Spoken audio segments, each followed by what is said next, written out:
y le damos un cordial saludo al senador Ciro Alejandro Ramírez. Senador, ¿cómo se encuentra usted?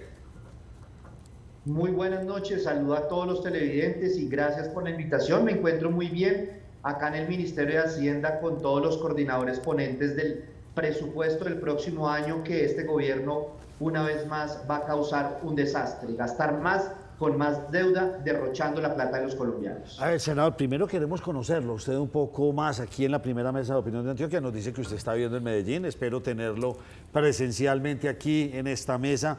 Pero usted, ¿de dónde es? ¿Usted qué región está representando en el Senado? ¿Cuál es su partido?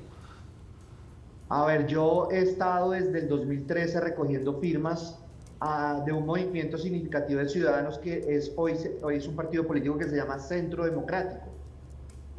Comenzamos en el 2013, fui representante de la Cámara 2014-2018 por el Centro Democrático en el departamento de Boyacá. Yo lidero el tema del partido en Boyacá. Después, 2018 al 2022, fui senador del Centro Democrático con la 9ª votación de la lista abierta, y 2022-2026 nuevamente senador con la 10ª votación del partido del Centro Democrático. Mi zona de influencia política es Boyacá, Cundinamarca y Bogotá. Nací en Bogotá, casi toda mi vida he vivido en Cajicá, Chía, Cundinamarca. Mi familia es de Boyacá, mi influencia política es de Boyacá, pero me casé con una mujer de Medellín, se llama Lorencita Wiles, duramos 11 años viviendo en Bogotá y Chía, y ella se fue hace un año para Medellín y yo me trasladé para Medellín hace 3 meses. Hace 3 meses yo estoy ya viviendo en la ciudad de Medellín. ¿Y contento en Medellín o no? Pero de sobra, eso sí tengo que decirle a ustedes, los paisas tienen un paraíso en la tierra. Muy bien. Óigame, senador, pero lo vi en estos días y mismo le dije a Andrea Sierra, por favor, lo quiero de invitado. Oiga, ¿será que vamos a aguantar otra otra reforma? Es que este gobierno pensó que es que nosotros, todo el pueblo colombiano, somos el cajero electrónico. Gasto y gasto y gasto y voy y le saco al cajero electrónico. Ese presupuesto para el año entrante ya es una cosa que raya con la locura. O sea, Colombia está entrando en un asunto de finanzas públicas pero muy caótico. Creo que esto es primera vez en la historia, o hace muchos años no se ve esa crisis en la que estamos. ¿Qué hacer con ese presupuesto? Y usted propone, señores, recorten, es que dejen de gastar tanto. Yo les quiero contar de manera muy clara, porque este es un tema muy técnico. Ustedes de pronto en el conjunto, en el barrio que ustedes vivan, tienen al vecino borrachín. Ese vecino borrachín que le llega la quincena y se la gasta en cerveza, mujeres, drogas, no le paga el colegio a los hijos, le pega a su familia, permita que roben en la cuadra, no denuncia nada. Pues más o menos es lo que está pasando en el país, pero ese vecino se llama Gustavo Petro. A ver, les cuento para que ustedes entiendan. Desde que Gustavo Petro cogió las riendas del país, ha venido gastando 10% por encima de lo que se ha venido gastando. Y resulta que ha venido gastando 10%, pero los ingresos solamente han subido 4.5%. Entonces, este desfase, lo que llamamos déficit fiscal, y eso lo ha tenido que ajustar el gobierno endeudándose más. Entonces, ha gastado 10%, le ha ingresado el 4.5%. Esa diferencia de 5.5%, pues el gobierno se ha endeudado y endeudado. Esta es la magnitud de la deuda, que hagan de cuenta como si estuviéramos en pandemia.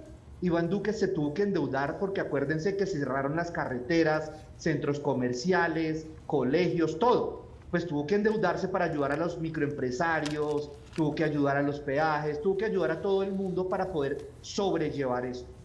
Ahora bien, sin pandemia, o más bien deberíamos llamarle a Petro, pandemia Petro, porque se ha endeudado más que lo que se endeudó Iván Duque en pandemia.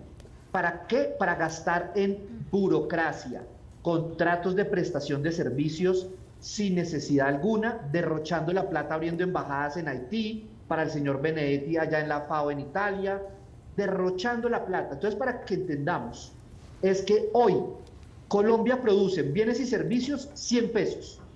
61 de esos 100 pesos que produce hoy Colombia los debemos. Entonces, el nivel de deuda es 61% del PIB, de lo que produce Colombia, 61 pesos lo debemos. Esto he tratado de ponérselo en términos mucho más claros, que ahora para el próximo año, que es el último año de Gustavo Petro, le dice a los colombianos, oiga, pruébeme 557 billones, solo para que se den una idea. El último presupuesto de Duque, 2022, fue de 350. Estamos hablando de 200 billones más, es una cifra que no le cabe a nadie en la cabeza, 200 billones de pesos más. Y resulta que 26 billones de esos 557 los dice, yo los voy a pagar con una nueva reforma tributaria, más IVA para los colombianos, más hipoconsumo para los colombianos, y nos acaban de decir aquí al lado en una salita que la reforma tributaria, que les doy la chiva, la van a anunciar este viernes a todos los colombianos. Y además, el gobierno hace un mes dijo que no iba a gastar determinado dinero, y ahorita en el presupuesto cambió lo que dijo hace un mes. En el marco fiscal de mediano plazo es como un documento que saca el Ministerio de Hacienda cada año, donde dice, oiga, el país va así, vamos a gastar esto, nos va a ingresar esto, y ahorita con el presupuesto borró todo lo que dijo en el marco fiscal de mediano plazo y dijo, voy a gastar 18 billones más de lo que dije. Entonces lo que propusimos hoy al Congreso es que redujéramos el presupuesto 40 billones. ¿Por qué? No hay ingresos. Y segundo, gasten, pero gasten bien. Eso es lo que estamos proponiendo, y esto es un pequeño resumen, pues digamos en términos mucho más fáciles de entender, sobre el presupuesto general de la Nación del próximo año 2026. Senador, lo que usted menciona es cierto, pero también es cierto que esto es parte culpa del Congreso de la República, que ha sido cómplice en esta vigencia, en la anterior y en la anterior, de los presupuestos presentados por el gobierno. Pues yo le quiero decir algo, que es que el Congreso no es el determinador del gasto, es el Ejecutivo. El Ejecutivo hoy, el comandante... Pero le han ayudado con las reformas tributarias. Que es el que ha gastado más de lo que ha ingresado. Y segundo, es el que para mantener ese gasto recurrente se ha endeudado más que la época de la pandemia. Entonces, para decirle esto es que el Congreso el año pasado le dijo no, y el gobierno aún así sacó el presupuesto por decreto. Todos ustedes recordarán esa época. Entonces, que el Congreso sea responsable, pues aquí estamos siendo responsables diciéndole al gobierno, no gaste, porque no hay esa plata, no hay esos ingresos, y no se endeude más, porque vamos a terminar pagándolo todos los colombianos el próximo año, en 2 o en 5 años.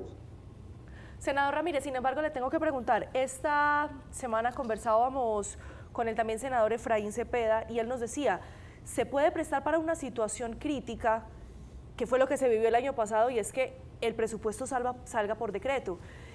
Y que salga por decreto le quita a ustedes, los congresistas, la posibilidad de determinar qué recortes se pueden hacer, porque al salir por decreto en una dictadura fiscal, en una dictadura fiscal, que fue el término que utilizó el senador Cepeda, es el Ejecutivo el que decide en dónde se van a mover esos dineros.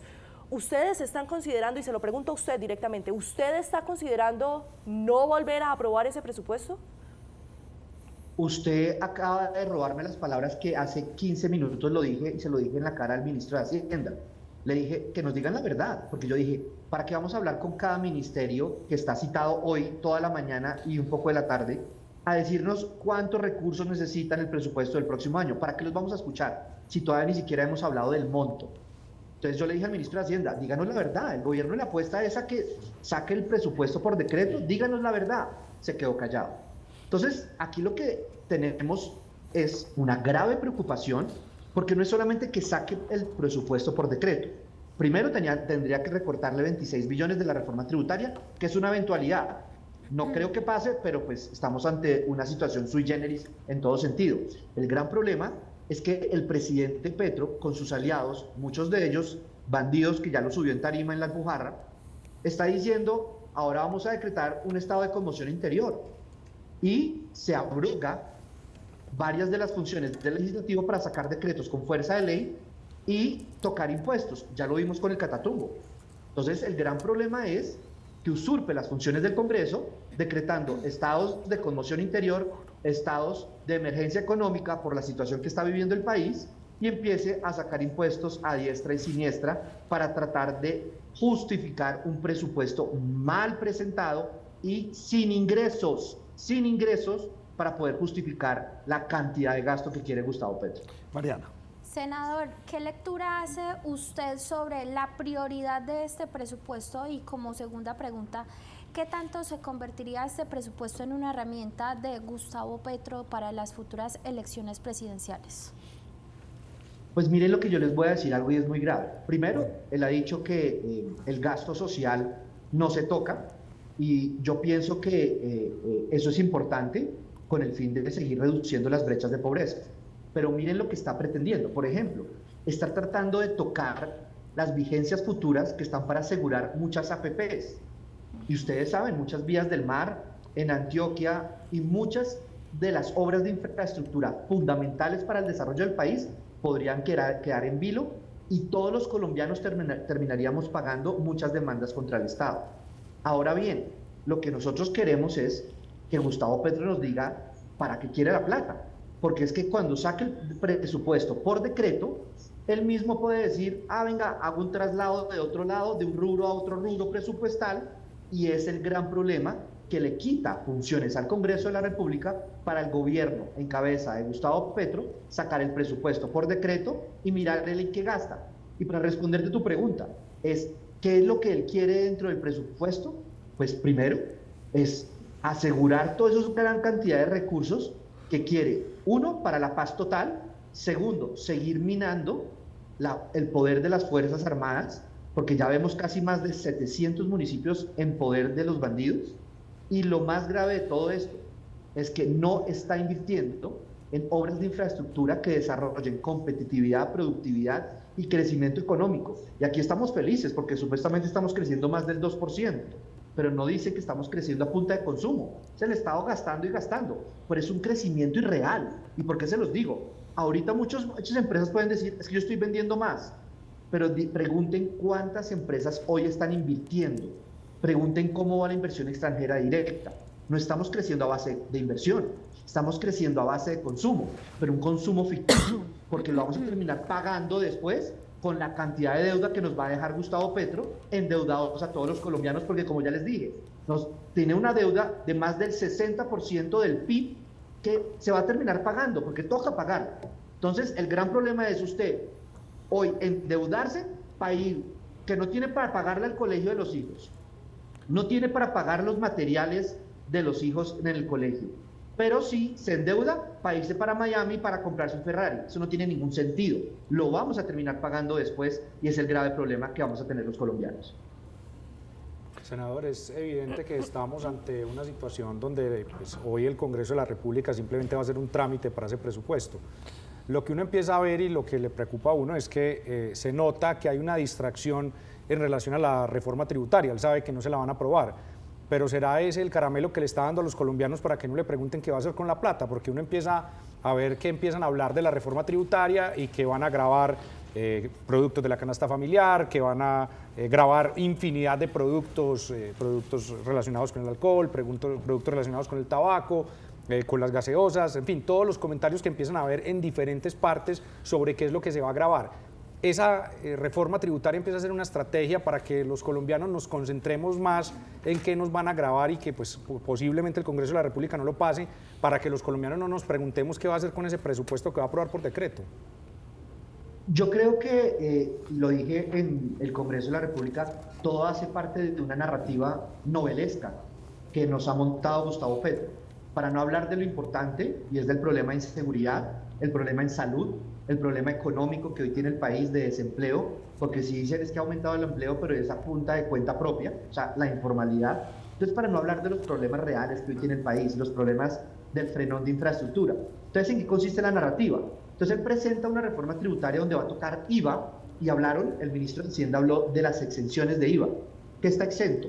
La carne, el pollo, el pescado. Habló de hipoconsumo. Imagínense tocar el hipoconsumo en estos momentos de dificultad de muchos restaurantes, hoteles, que tocar el impuesto al carbono. Imagínense tocar el precio de la gasolina en estos momentos, tocar muchos de estos impuestos que son muy sensibles socialmente, para que después Petro diga, es que la oligarquía no me dejó y entonces por eso estamos endeudados y por eso me toca gastar más para poder cumplir con X, Y, Z. Es una narrativa y victimizarse. ¿Por qué? Y nos pone a hablar de una reforma tributaria, decir que no nos graben esto, no nos graben lo otro, sabiendo, porque eso sí lo digo claro, el gobierno sabe que hoy no tiene los votos. Entonces se victimiza y crea una narrativa que es que no lo dejan, que es que no lo dejan.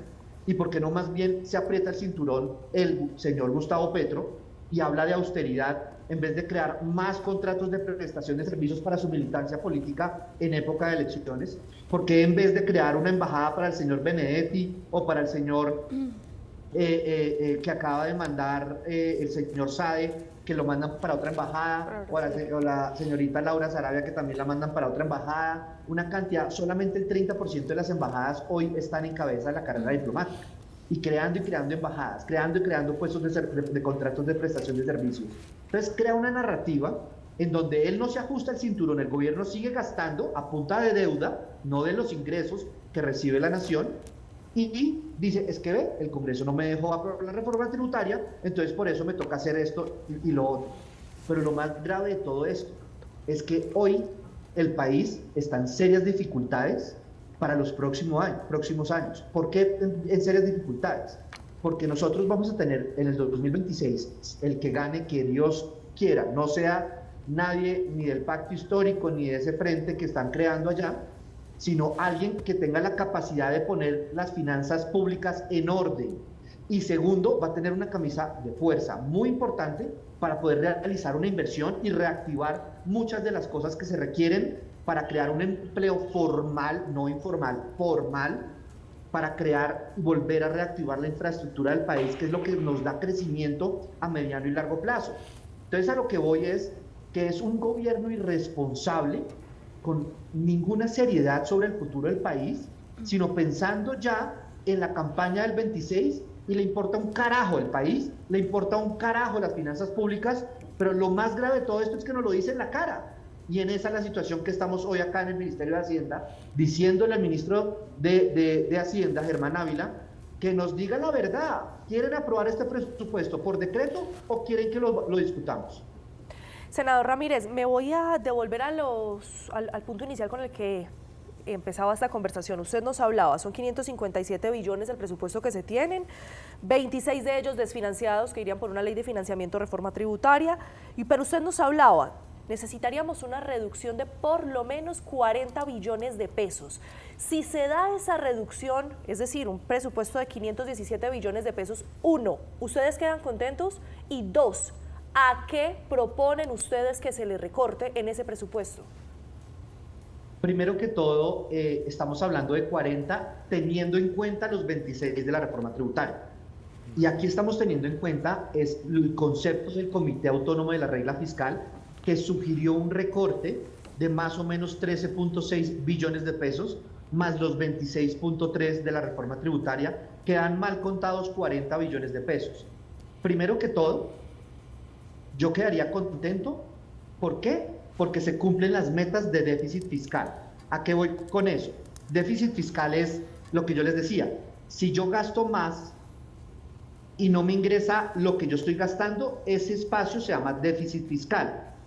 Nosotros nos ponemos unas metas cada año que ese déficit fiscal vaya bajando.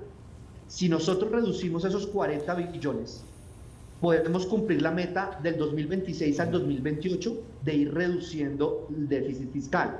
Si no reducimos esos 40 billones, no vamos a cumplir las metas de los próximos 2 a 3 años de ese déficit fiscal y se va a abrir un poco más esa brecha. O sea, vamos a ser irresponsables, vamos a hacer ese borrachín que se gasta más de lo que le entra. ¿Y cómo se gasta más de lo que le entra? Endeudándose más. Entonces, cuando nos endeudamos más, ¿qué es lo que pasa? El que nos presta dice, usted es como borrachín, usted no me da seriedad, usted es como riesgoso prestarle, pero le voy a prestar. Pero ¿sabe qué? Le presto una tasa superior. Entonces vamos a pagar muchos más recursos en intereses que lo que pagábamos antes, solo para que se den una idea. Los bonos que nosotros poníamos en el mercado, último gobierno de Duque, se pagaban a unas tasas del 6 al 7%. Imagínense las tasas que estamos pagando hoy en día, los últimos bonos que Gustavo Petro puso en el mercado. estamos pagando al 13%, casi más del doble de los intereses que estábamos pagando en el último año de Duque. Entonces eso quiere decir que el riesgo soberano, el riesgo país, hoy somos más riesgosos para que nos presten. ¿Por qué? Porque hemos sido irresponsables en nuestras finanzas públicas. Pues tanto es así que ustedes escucharon, y sonó por todos los medios de comunicación, que Gustavo Petro hizo que se rompiera la regla fiscal, una cláusula de escape que llaman, pero en otras palabras es romper la regla fiscal. ¿Qué es romper la regla fiscal? Como cuando usted con su esposa dicen, oiga, este año vamos a tener ingresos de 10 pesos, pues no nos gastemos más de 8 y ahorremos 2. Entonces romper esa regla fiscal es como el esposo le diga a la señora, que no me importa, gastémonos más de esos 10 pesos, vamos a gastarnos 18 y nos vamos de viaje para Cartagena, para Estados Unidos, nos vamos para Guatapé y vamos a gastar 18. Y como esos 8 restantes nos endeudamos y ya. Eso es el reflejo de este gobierno. Yo quedaría contento por lo menos una reducción mínima, ojo, mínima de 40 y que tengamos un gasto mucho más eficiente. Con eso podemos reducir la deuda. Y obviamente esperando que el dólar siga siendo bajo para prepagar deuda con un dólar tan bajito, pues porque las tendencias o lo que hablan muchos de los centros de pensamiento económico hablan que el dólar se pueda estar manteniendo igual de bajo, con eso podríamos prepagar deuda en dólares. Senador, tratando de entender lo que están haciendo ustedes y sabiendo también que ustedes son minoría en el Congreso, esto no es patadas de ahogado, y más con un gobierno que no escucha razones. Sí, pero podemos caerle al oído de los compañeros de diferentes partidos que tampoco están de acuerdo en votar una reforma tributaria que va a tocar el impuesto al carbono, precio de la gasolina, que no va a tocar el IVA, que no va a tocar el hipoconsumo. Con eso ya estaríamos hablando de una reducción de 26.3 billones, que es la reforma tributaria, lo primero. Y lo segundo, que podemos calar en los diferentes compañeros de otros partidos para que también hagan presión al gobierno nacional para que podamos reducir ese tanto más, que completemos 40 billones. Pues ese es mi trabajo y es el trabajo del Centro Democrático, que ha sido una oposición desde el día 1, pues por lo menos siendo responsable para el futuro de los colombianos, para nuestros hijos. Estamos dejando más endeudados a las futuras generaciones y sin posibilidad de una inversión. O sea, si queremos que inviertan en infraestructura, en hospitales, en parques, pues obviamente el próximo presidente va a tener menos recursos porque va a estar pagando más intereses y más deuda. Entonces, pues sí, la verdad que es un gobierno irresponsable que no escucha, pero pues el trabajo nuestro del Congreso de la República es el control político y esa es nuestra labor y la estamos haciendo de la mejor manera posible para hacernos escuchar. Senador Ramírez, nos estuvo acompañando en esta mesa el hoy precandidato presidencial Gustavo Bolívar y nos decía, hombre Nacho, ¿cómo es posible que la ley de financiamiento, que tenía unos beneficios y unas exenciones a los empresarios, la negaran sin siquiera debatirla? ¿Será que en esa ley de financiamiento hay algunos aspectos positivos que nosotros no conocemos, senador? Permítame como abrir esa duda y esa inquietud. No sé si Nacho recuerda ese comentario. Pues yo tengo que decirles la verdad, Nacho, Gustavo Bolívar me parece que es una persona que le deja mucho que decir. Yo fui mi compañero durante casi 6 años en las comisiones económicas y sobre todo en la Comisión Tercera del Senado. No tenía ni idea dónde estaba parado en temas de economía o macroeconomía. Y la verdad que no sé si a él le parece un impuesto a los ricos, el impuesto que están pagando todos los colombianos cuando compran una gaseosa o compran cualquier chocorramo o cualquier producto que comen todos los colombianos en cualquier caseta, en cualquier tienda de esquina. O lo más grave de todo esto, el impuesto al carbono que va a redundar en más impuestos a la gasolina. Pues yo no creo que la gasolina la paguen solamente los ricos, la gasolina la pagan todos los colombianos porque todo se transporta a punta de gasolina. Entonces, y si ustedes revisan un estudio que hizo La Silla Vacía, de los colombianos más ricos de Colombia, terminaron pagando menos impuestos que la reforma tributaria de Petro. Entonces, que para los impuestos más ricos yo creo que ese es un cuento demagógico y chimbo que echaron desde el pacto histórico y desde el gobierno, porque resultó ser una gran mentira. Terminaron pagando más impuestos los de la clase media, que son los que están dentro del sándwich, que hacen muchos esfuerzos para sacar adelante un trabajo, sacar adelante a sus hijos, sacar adelante su microempresa, son los que terminaron pagando más. Los ricos terminaron pagando menos impuestos y los más afectados fueron los de la clase media y los colombianos más vulnerables. Mariana, pregunta y después don Juan. Quiero hacerle una pregunta a usted como ciudadano y no como senador. ¿Cuánto tiempo más va a aguantar la gente, el ciudadano de a pie, a que le metan la mano en su bolsillo, a que sigan metiendo la mano a su bolsillo mientras el Estado no se aprieta el cinturón, no tiene una abstinencia de tantos gastos? Yo creo que en esta oportunidad la gente ya no aguantó más. Y ustedes a veces piensan, es que allá en el Congreso ustedes hacen ciertas cosas. Miren, a veces una marcha, a veces el comentario que le hacen los electores a un congresista por redes sociales, en una cafetería, en la calle, resulta más efectivo y eficiente que cualquier control político que nosotros hagamos acá. Porque con el comentario que ustedes le hacen, ustedes electores, de su senador de cualquier partido político, le queda sonando. Dice, hombre, si Petro me presenta una reforma tributaria, es que ayer en la calle mis tías, mis amigos, en la cafetería, en la calle, en el municipio X, en el departamento Y, me dijeron que ya no aguantan más, que el mercado les cuesta el 20 o el 30 o el 40% más, que un almuerzo ejecutivo en la calle me cuesta más, que el ingreso de mi bolsillo ya no me alcanza para pagar lo mínimo de sostener a mi familia. Entonces, por eso que esos comentarios que han venido de la calle, de la gente, de la ciudadanía, pues le han llegado al Congreso, porque lo que yo oiga acá en las comisiones económicas y congresistas de todos los partidos es que no van a aprobar una nueva reforma tributaria. Los colombianos ya no pueden más y es momento de que el gobierno gaste mejor y sobre todo gaste estrictamente lo que necesita para generar mayor bienestar en los colombianos y no derroche plata en pendejadas. Bueno, una realidad es que el presupuesto lo van a aprobar, eso viene siendo una realidad. No es más fácil, senador, poder controlar ese presupuesto y tratar todas las fuerzas políticas de aprobarlo en Congreso y evitar que el presidente lo haga a través de un decreto donde pueda controlar esos recursos? No sería, desde el punto de vista político, obviamente sabemos la responsabilidad fiscal del país, pero desde el punto de vista político, teniendo en cuenta las elecciones, las difíciles elecciones que se vienen, ¿no sería más prudente políticamente controlar esos recursos desde la aprobación del Congreso y no permitir que lo haga el presidente a través de un decreto?